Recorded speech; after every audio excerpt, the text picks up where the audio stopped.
پہنچا جرمنی میں ہٹلر نے اس کے ساتھ جو سلوک کیا ہے اسلامی جو انسانی تاریخ میں یہ یادگار رہے گا. 60 لاکھ یہودیوں کا قتل عام کیا, 60 لاکھ یہودیوں کا قتل عام کیا, اور گیس چیمبر میں بہتوں کو جلایا, اور جلانے کے بعد اس نے جلا رہا تھا تو ایک جملہ کہا تھا, بہت تاریخ جملہ اس نے کہا تھا کہ میں نے بہتوں اگر چاہتا تمام یہودی کو میں یہیں جلا دیتا, بھسم کر دیتا, لیکن میں کچھ کو چھوڑ رہا ہوں اس لیے تاکہ دنیا جانے کہ میں نے اسے کیوں جلایا تھا, کیوں اسے قتل عام کیا تھا. لوگ سمجھے کہ یہ کیسی قوم ہے, کیسی شاطر, کیسی بدتمیز, کیسی بے وفا, کیسی جو ہے بے عہد توڑنے والی قوم ہے. لوگ سمجھے, اس لیے میں اس کو چھوڑ رہا ہوں. یہ شاطر قوم جس کی جو ہے جو دسنے میں ماہر ہے, جو کسی کے خلاف ظاہر کرنے میں ماہر ہے, اس لیے میں کچھ کو چھوڑ رہا ہوں تاکہ دنیا سمجھے. اور پھر جو ہے جب وہاں سے جب اس کو ہٹلر نے نکالا, کچھ لوگوں کو بھگا, بہت 60,000 یہودی کو قتل عام کیا اور بہتوں کو چھوڑ دیا, تو یہ یہودی کئی جہازوں میں سوار ہو کر کے وہاں سے نکلے.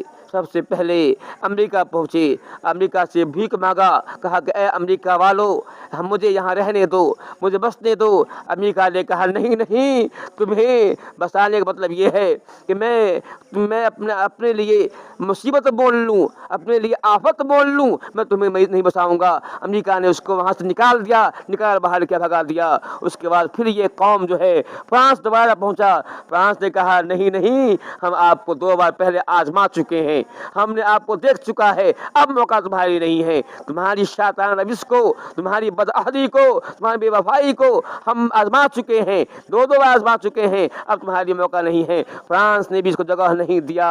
یہ کیوبا پہنچا, کیوبا نے بھی اس کو جگہ نہیں دیا کہ نہیں میں آپ کو جگہ نہیں دوں گا, شاطر قوم ہے, اب نہیں دوں گا. یہ کینیڈا پہنچا, کینیڈا نے بھی اس کو جگہ نہیں دیا. ایسے کئی ملک پہنچا, کسی نے اس کو جگہ نہیں دیا, پناہ نہیں دیا. اور بالآخر یہ فلسطین پہنچا. یہ مسلمان جو بڑے رحم دل واقع ہوئے ہیں, کیوں نہ ہو, کیونکہ اسلام کی تعلیم ہی ہے. اسلام میں کہتا ہے کہ سب سے اچھا انسان وہ ہے جو سب سے اونچے اخلاق والا ہے. اسلام کہتا ہے کہ ہمارے نبی جو مبعوث ہوئے تھے رحمت للعالمین تھے, ساری دنیا کے لیے رحمت تھے, انسان کے لیے بھی, جانور کے لیے بھی, اپنوں کے لیے بھی, سب کو رحمت تھے. اسلام نے اس کی تعلیم دی تھی. یہی وجہ ہے کہ جب فلسطین پہنچا اور اس کے کئی جہاز تھے, ہر جہاز جو ہے آدمیوں سے بھرے ہوئے تھے, کھچا کھچ بھرے ہوئے تھے, اور جہاز پہ جملہ لکھا ہوا تھا, موٹے حروف لکھا ہوا تھا, the German destroyed our families and homes, don't you destroy our homes. لکھا ہوا تھا کہ جرمن نے ہمیں برباد کیا ہے, ہماری فیملی کو, ہمارے بال بچوں کو ہلاک کیا ہے, ہمارے گھروں کو تہوبالا کیا ہے. Don't you destroy our hopes. آپ ہماری امید کو برباد مت کیجیے, بڑی امید سے آپ کے پاس آئے ہیں, برباد نہ کیجیے. جملہ لکھا ہوا تھا. فلسطینیوں کو اس پر رحم آ گیا, دیا آ گیا, اور اس نے اس آستین کے سانپ کو, مارے آستین کو اپنے یہاں پناہ دیا. پناہ دینے کا نتیجہ آج دیکھ رہے ہیں کہ اس نے اسرائیل نام کا شہر وہاں بسا لیا, بیت المقدس کو, مسجد اقصی کو چھین لیا.